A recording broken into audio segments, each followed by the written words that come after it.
All right, YouTube. Once again, we're talking college sports here in the Deep South, where college football is king, and on the plains of Auburn, the battle cry is War Eagle, and we are here on a Friday afternoon. Auburn is actually in the middle of a bye week, and things are a little anxious on the plains right now, because you would think with a 5-1 football team, ranked number 12 in the country, have everything ahead of you. You're talking about, no losses in the SEC West division, but there's still some anxiety as to whether Auburn will be successful down the stretch. Now, largely, a lot of that is due to quarterback play.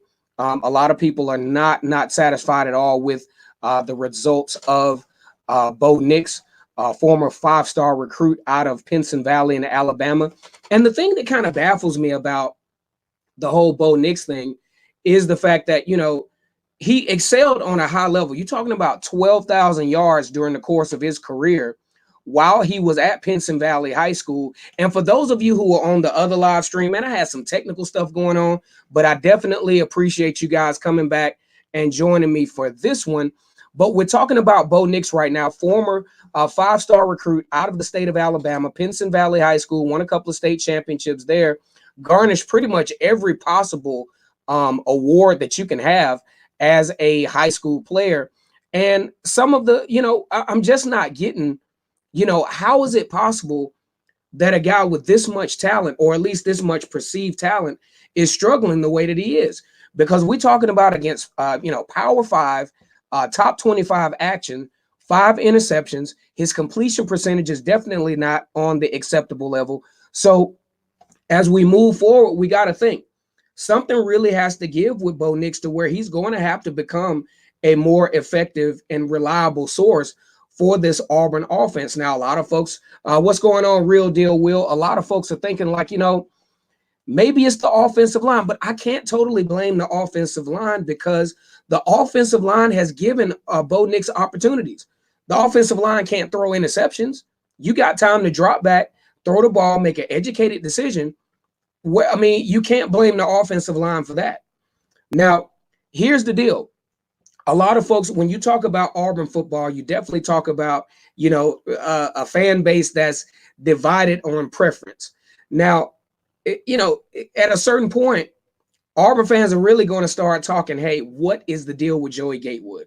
You're talking about an almost 5-star recruit out of Bertrand Trail in Florida. Why is he sitting on the bench? If you have a quarterback that's struggling as mightily as Bo Nix has in points of the season, why is this guy still sitting on the bench? Why not at least, just to kind of mellow some things out when you see your true freshman quarterback struggling on the road? Why not allow, say, Joey Gatewood to come in to at least get some change of pace, to give the opportunity for, just to mellow things down. You know what I'm saying? Instead of letting the train keep going, letting the bottleneck continue going in this game. But at the same time, I just, this whole Bo Nix thing is baffling me, because at some points he looks like a formidable quarterback that could possibly do some things. But then you get to the top 25 action, then it's like, man, what is he seeing? And really, you talk about a guy that's played quarterback pretty much all of his life, and just really struggling with what we perceive as armchair quarterbacks, as fans, as sports analysts, or whatever we want to call ourselves. The fundamental passes he's not being able to connect on. It's going to be interesting, guys, what we see going into the Arkansas game for Bo Nix. Now, I will say this. Excuse me. I will say this. Don't get it back in honeymoon phase or back into a state of euphoria if you see Bo Nix go 20 for 29 for 300 yards against Arkansas. Okay. What you want to look at is how Bo Nix will possibly perform against, LSU. You know what I'm saying? If he can't do it against LSU, then, that's when we'll know what we're dealing with. So, I mean, I just wouldn't put too much emphasis on, Bo Nix's performance possibly against Arkansas, because we fell into that trap against when Auburn played against Mississippi State. What's going on? Want to give a big shout out to NMD TV. Really appreciate it. Is it Gatewood time or maybe some packages for him? Actually, NMD TV helped me go into my next topic. Okay, so we all know I was thinking going into this particular bye week, Auburn was going to go into this thing relatively injury-free. Because as a matter of fact, I was going to do a video on this. Man, Auburn's in the bye week, injury-free, great time, 5-1, number 12 in the country, still have everything ahead of them, no losses in the SEC West division. And to what my wondering eyes would appear, Boobie Whitlow is out for 4 to 6 weeks, all but out for the rest of the season with the MCL injury. Now, we'll start with NMD's topic when they say, is it Gatewood time? Well, at least, I think it could be Gatewood time in a way, because a lot of times Boobie Whitlow was used in the Wildcat package, which made sense in some points. And in other points, when you have a guy like Joey Gatewood, who not only can run the ball, but is actually a formally trained college football quarterback, you have a couple of options when you have a guy like Gatewood on the sideline. So if anything, I think Gatewood is your formidable option at the Wildcat quarterback. And it's really not a Wildcat quarterback. You got your backup quarterback in the football game. So either way, I think with Boobie Whitlow being out, that adds that option. Now, when we talk about the running backs for the Auburn Tigers moving forward, you have a few guys that I think can really be effective in this particular offense. Number one, I believe Gus Malzahn is probably going to call the first snap against Arkansas with Cam Martin. Cam Martin is a guy that's been around. He's averaged about 400 yards per year. If he gets out in the open field, it's going to be pretty hard to catch. Even have seen, Cam Martin do some great things in between the tackles. So I really think, Cam Martin, I really think Cam Martin could be a viable source. Now, can he be a, every down back? That's yet to be seen, because, you'll have a lot of people that say, well, Cam Martin is not an every down back. Well, how do you know Cam Martin is not an every down back? He hasn't played every down yet. He hasn't had the opportunity to do so yet. So to just write Cam Martin off, as not being a, every down back in the SEC, yeah, he may have some size issues. I think he's about 5'9", 190 pounds. Of course, he can't, I'm pretty sure he can't run for 40 times for 300 yards. But at the same time, I think he can be effective in getting some things going for Auburn. But another thing that will bring to light is it will force Gus Malzahn to really try out some more options, because we've been waiting all season to see something like, a situation with let me get some of these comments up here. Yeah, he had the chance, but I don't think they gave him a viable chance. I think they didn't give him he has some success, but then you pull him out of the game, and then you try to run a obviously injured Kerryon Johnson, who got that late fumble, very uncharacteristic fumble. But when your shoulder is literally hanging off the shoulder blade, you're bound to fumble at a certain point. But either way, I think that, Cam Martin can be a viable source, a viable, running back here in this particular situation. And we will just have to see. But there are other options as well. You talk about Harold Joyner, who has a lot of speed. He has the size to do so. And what if he can break out? Because let's say, guys, back in 2016, it was Kerryon Johnson got hurt. And then you saw the emergence of Cameron Petway. If Kerryon Johnson would have never gotten hurt and probably would have had a little bit more success, we would have never seen Cameron Petway. So it could be a good opportunity in this situation for the Auburn Tigers to maybe find a guy in game that could be possibly a breakout player. I really think. You talk about Justin Kirkland talks about DJ Williams. DJ Williams is a guy, also a true freshman running back,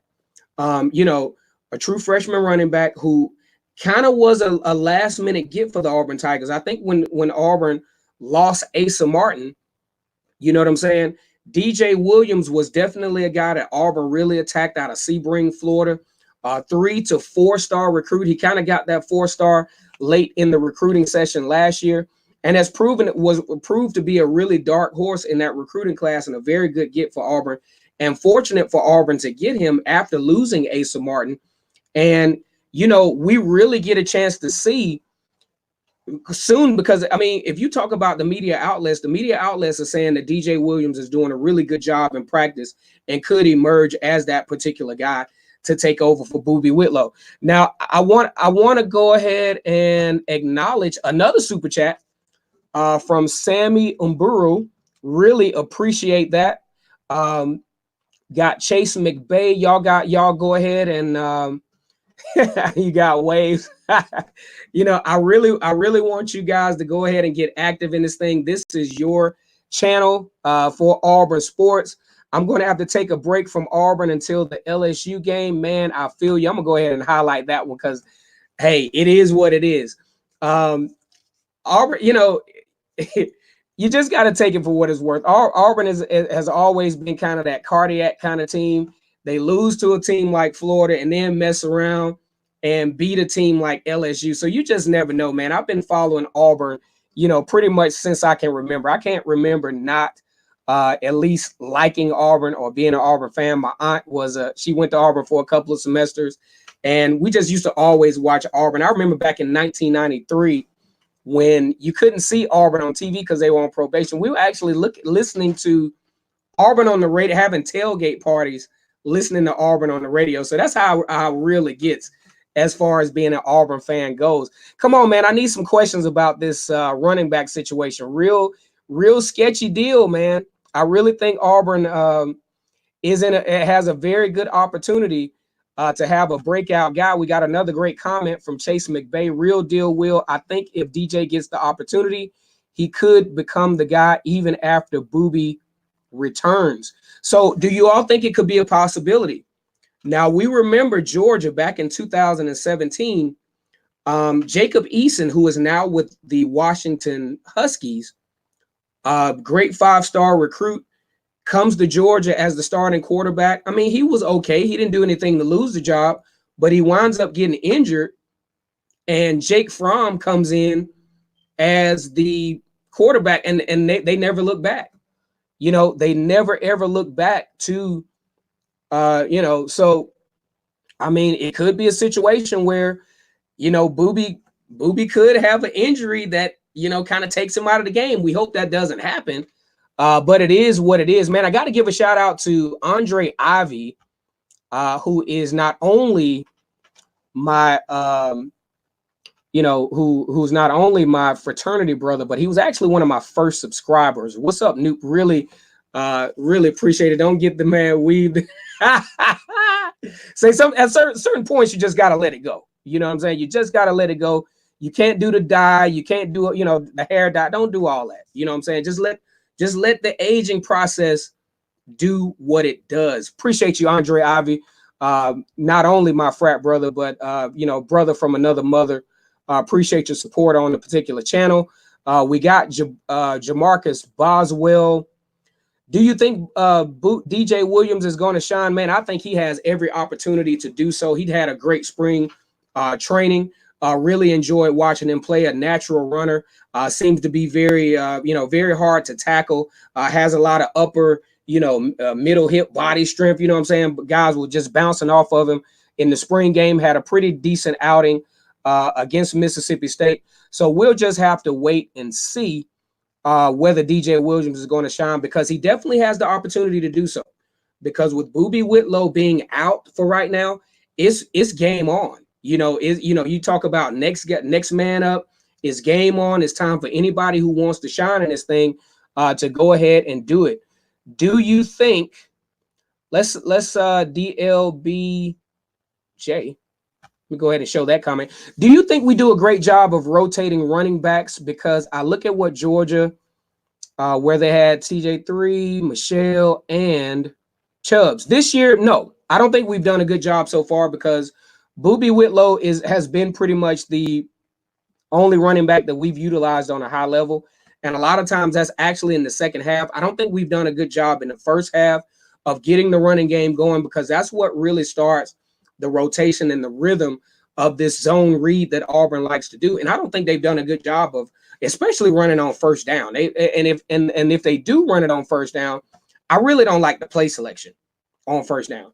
I think we need to go ahead and start attacking the perimeter on first down, getting about 3 or 4 good yards, creating some situations where we're converting first downs on second down. Because if you think about where Auburn is right now, as far as third down conversions, especially third down and less than 3 yards, Auburn is actually 60% in those types of conversions. And that's not championship offense. Outside of Bo Nix, outside of whoever the running back may be, it all breaks down to the particular stats. If you can't convert on third and short, it's just not happening.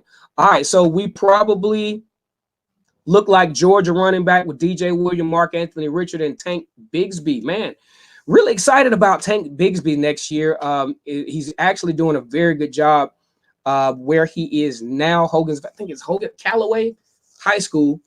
Doing a great job. Mark Anthony Richards is actually dealing with a leg injury, and DJ Williams, of course, is possibly, going to be in this running back rotation for the Auburn Tigers. And I think when you get a setup like that, you got to spread the ball around, baby. All right, so now we got Andre Ivy once again.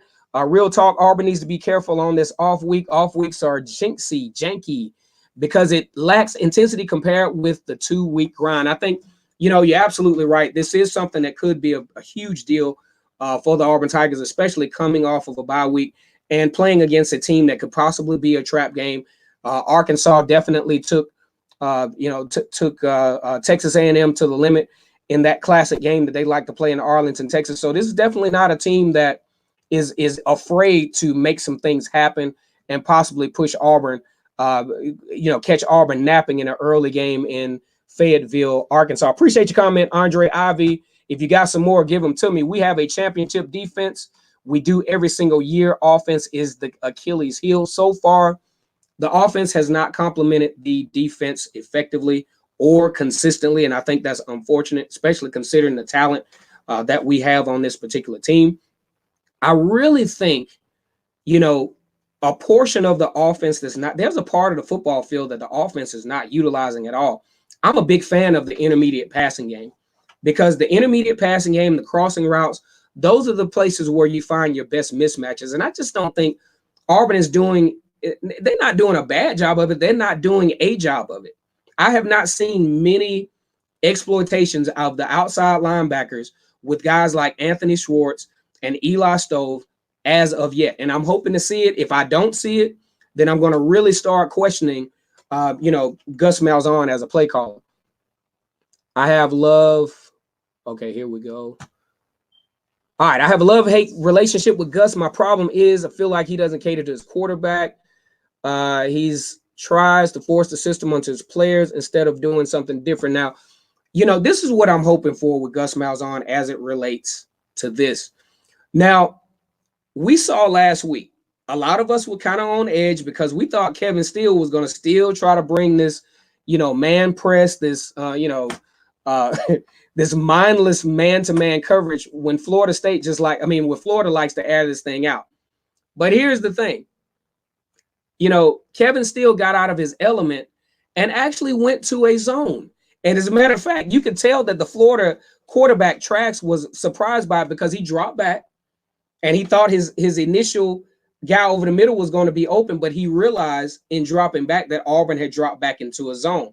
And I thought that was pretty cool. And that's something to look forward to with Kevin Steele, because against LSU and Alabama, he's definitely going to have to do that, because if he thinks he's going to go man-to-man against Justin Jefferson and Henry Ruggs, absolutely not going to happen. So either way, I just this play calling, I got to see something different in this Arkansas game. Okay, we got DLB. I understand trying to get the running game involved, but at least run the slack. See, that's what I'm talking about, man. Doing some things that's going to get you some first downs on first and second. That's how you can go ahead and get, that's how you can get some things open up offensively, getting some positive yards, getting some first downs on first and second. I disagree on the championship defense. Front seven, maybe, but secondary has lost many a ball game. I don't know, man. I really, really don't know. The secondary really played well against Florida, I thought. You talk about a Florida game where Auburn only allowed 300 plus yards, and about two of those, the bulk of those yards came on two plays. One, the 66-yard pass to, dang, I can't think of the kid's name right now. But then the 88-yard run. You talking about two plays counted for 38% of the defense. I think the defense played pretty well. Want to appreciate the $2 super chat from Andre Ivy, phone account. The defense has been good enough. The defense has been good enough. The offense, I wouldn't say absolutely awful, but the offense has been inconsistent at best. The biggest thing about the offense is we don't know what they are. We don't know what their identity is going to be. And if you think about it, back in 2013, by the time that Auburn played, I think it was Texas A&M, that's when you really started to see the offense kind of gel. Maybe you'll see that this year. Chase will. Gus has struggles, not a bad coach. I agree, he's not a bad coach. I think the secondary has been a solid B. You play a lot of man and put out. See, that's the thing. You can't put your guys on islands when you're teaming up against guys like, Henry Ruggs and those other guys at Alabama. I'm not trying to go man on with them. It's not happening, especially if you give Tua Tagovailoa enough time. He's going to pick you apart, just like he did in the middle of the third quarter of the Iron Bowl last year. If you guys think about it, Auburn was 31-21 late in that particular football game. I'm not saying Auburn had a chance to win, but you wouldn't have thought at that point that it would have ended up as a 52-21 game. So I was talking about defense over the last several years. Now, phone account, I'm gonna help you out. I'm gonna help everybody out. I think over the last few years, Auburn's defense has been sound, but now Auburn actually has the personnel overall on every aspect of the defense to really make this thing happen. Because if you think about, like, say, a few years ago, you got Carlton Davis as cornerback, but nobody else in the secondary really matched his skill set across the board. But now you have a situation where everybody across the board, including the linebackers, have the talent level to really level up with these teams. Especially you got guys like Owen Papo, guys like those that can really help add some range and some speed in that linebacker position. We keep getting 3 and outs, and defense. Yeah, defense has to get rest. Those reps will start to add up. Luckily, the bye week is coming at a great time where the defense really has done a great job of rotating some guys out, especially giving guys like Derrick Brown the opportunity to move up, shift up and down the line of scrimmage to where they're not getting beat up so bad in the middle. So, I really think, Auburn is in a pretty good position, moving forward as far as that goes. All right, guys, man, I really enjoyed you guys here tonight here for Vernon Speaks Sports Auburn Football Sports Talk. We're going to do these things a little bit more often. Appreciate the camaraderie, appreciate the comments, definitely appreciate the super chat so we can keep this channel going. Probably we'll hit some more videos within the next couple of days, getting ready for the Arkansas game. The season is definitely not over. 5-1, number 12 in the country, undefeated in the Southeastern Conference Western Division. Go ahead and continue to comment. War Eagle to Justin Kirkland. I'm going to put that one up there as well. Really appreciate you guys' support. And if nothing else, it's always great to be an Auburn Tiger. War Eagle.